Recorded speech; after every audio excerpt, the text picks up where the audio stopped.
يقول يا ليتني قدمت لحياتي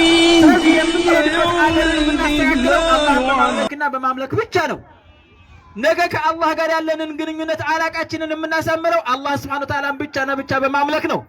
ስለዚህ ጌታችንን በብቸኝነት መገዛት የግድ ያስፈልጋል ማለት ነው። ኢኽወተል ኢማን ያ ሲሆን ነው አላህ Subhanahu Wa Ta'ala የሚወደን إن الله لا يغفر أن يشرك به ويغفر ما دون ذلك لمن يشاء الله سبحانه وتعالى ምህረት በዛው ሐላ የሞተን ሰው ምህረት አላደርግለትም ይላል። በምን ሐል ላይ ከሱ ጋር ሌላ ነገር የምንጣራ ከሱ ጋር ሲቸግረን ሌላ ነገር ቦታ የምንሄድ ከሱ አላህ Subhanahu ሲቸግረን ከአላህ ውጭ ወደ አላህ አካል የምንሮጥ የምናደርግ ከሆነ በዚሁ ሐል ላይ ሰውየው ከሞተ አልምረውም ይያለን ነው በቁርአን ነው የሚነግረን።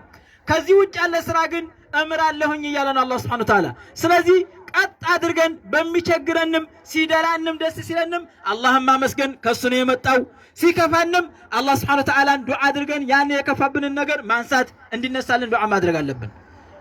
ይሄ ሲሆን ከአላህ ጋር እንዋደዳለን ማለት ነው። ከአላህ ጋር ተዋወቅን ማለት ነው። ነብዩ አለይሂ ሰላቱ ወሰላምን ያስተማሩን መንገድ ይዘን ሄርን ማለት ነው። ከዚህ በመቀጠል ከተውሂድ በመቀጠል ደግሞ ሶላታችንን መስገድ አለብን። ነብዩ አለይሂ ሰላቱ ወሰላም አደራችሁን የሶላትን ነገር የመጨረሻ ሞታቸው ላይ ሊሞቱ የመጨረሻ ገርገራ ላይ ሰከረተል መውት ላይ ገብተው አደራችሁን የሶላትን ነገር አሉ ነብዩ አለይሂ ሰላቱ ወሰላም። ስለዚህ ሶላታችንም በተለይ ገጠራማው ክፍል ያሉ ድሮን መሻይኾቻችን እንዴት አድርገው እንዳስተማሩ ሁላችንም የቅርብ ጊዜ ምንም ትውስታ ነው። መቼም አጎንብሶ የቀራ ሰው ያን ያህል አይጠፋውም። አጎንብሶ የጠየቀ ሰው ያን ያህል አይጠፋውም። በሌሊት ተንስተው የሰው ሐቅ ሳይፈልጉ የአላህን ሐቅ ለማድረስ ሶላታቸውን እንዴት እንደሚሰግዱ እናውቃለን። እኛም አሁን ያለው ወጣት ሶላት ላይ መበርታት አለብን። በእስልምና ከእስልምና ውጭ ተከታይ ያሉና በእስልምና መካከል ያለው ልዩነት ሶላት ነው። ሶላትን የተወሰው ከእስልምና ይወጣል አሉ ነብዩ አለይሂ ሰላቱ ወሰላም። ስለዚህ ሶላታችንን ስንቶቻችንን አጥብቀን አምስት አውቀት ሶላት የምንሰግደው። በተለይ ይሄ የኛ አካባቢ አየሩ ይመቻል። ያን ያህል ቀዝቀዛ አይደለም፣ በረሃማ ነው፣ ሙቀት ነው። ስለዚህ ለሶላት ነሻጣ አለው ማለት ነው። ደጋማ አካባቢ ምናልባት ብርድ ነው ብሎ ሰበብ ሊያሰባብ ይችላል። ባይሆንም ሰበብ አይሆንም ማለት ነው። እኛ አካባቢ አላህ Subhanahu Wa Ta'ala በሚገርም አየር ውስጥ ነው ያኖረን። ይሄ ኒዕማ ነው። ይሄ ኒዕማ አመስግነን ለአላህ ሹክር ማድረግ አለብን። ሶላታችንን መስገድ አለብን። በተለይ ወንዶች የሚስቶቻችሁን ነገር አደራ አላህ Subhanahu Wa Ta'ala ወእሙር አህለከ ቢሶላቲ ነው ያለው። ቤተሰቦቻችሁን በሶላት እዘዙ፣ ሴት ልጆቻችሁን በሶላት እዘዙ፣ ሚስቶቻችሁን በሶላት እዘዙ። ድሮ መሻይኹ ሶላት ይሰግዳል፣ ሚስቱ ግን ያን ያህል አይደለችም ሶላት ላይ አንዳንድ አላህ የጠበቀው ካልሆነ በቀር ማለት ነው። ስለዚህ ሴቶች በተለይ ነጃ የምትወጡት ወንዶችኛም ነጃ የምንወጣው በሶላት ነው። አላህ Subhanahu Wa Ta'ala ጋር የምንገናኘው ከአላህ ጋር የምናወራው ሶላት ላይ ሆነን ነው። ኢህዲነ ሲራጠል ሙስተቂም ትክክለኛውን መንገድ ምራን ያ አላህ እያልን በቀን 17 ጊዜ ዱዓ እናደርጋለን ማለት ነው በምንቀራ ጊዜ።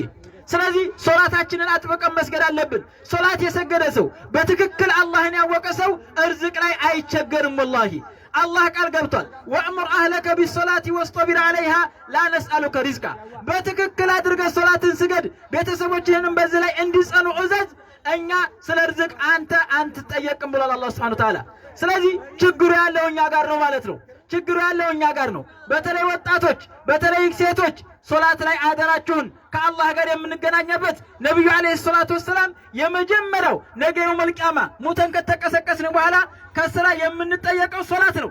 ሶላታችን ካማራ ሌላው ስራ ያምርልናል። ሶላታችን ከተበላሸ ሌላው ስራ ውድቅ ነው የሚሆነው። ስለዚህ ሶላታችንን ጠብቀን መስገድ አለብን፣ መጠየቅ አለብን። ሶላት ላይ ምንድነው የሚባለው? ስንሰግድ ምንድነው የምንቀራው? ዑለማዎች ቃልቻዎች በየሰፈሩ አሉ። ይሄን እንዲያስተምሩ መጠየቅ አለብን። ይሄው የዱንያ ነገር መተን ገበያ ስንገባ ስንት ነው የሚሸጠው ይሄ ነገር ብለን እንጠይቃለን አይደለም እንዴ? ሰው እንዳያሞኘን፣ ሰው እንዳያታለን ይሄ ነገር ስንት ነው የሚሸጠው? ኧረ ቆይ እስቲ አለፍ ብዬ ልጠይቅ ይላል። ስለ ዲኑ ግን የሚጠይቅ የለም። ስለ እስልምናው ግን የሚጠይቅ የለም። ለምን? ይሄ ግን ዛሬ ገብይተን ነገ ገብይተን መቼ እንደምንሞት አናውቀውም። ትተን እንሄዳለን። የዘላለም ሐያት የሆነው ግን አኺራችንን ጉዳይ ግን አንጠይቅም። ለምን?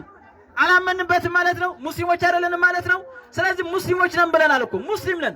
ሙስሊም ማለት ለአላህ እጅ የሰጠ ማለት ነው። ለአላህ እጅ ከሰጠን ደግሞ የአኺራችንን ጉዳይ በደንብ መጠየቅ አለብን፣ መማር አለብን፣ ማስተማር አለብን፣ ያወቅነውን መንገር አለብን ለጎረቤቶቻችን፣ ለእናቶቻችን፣ ለአባቶቻችን።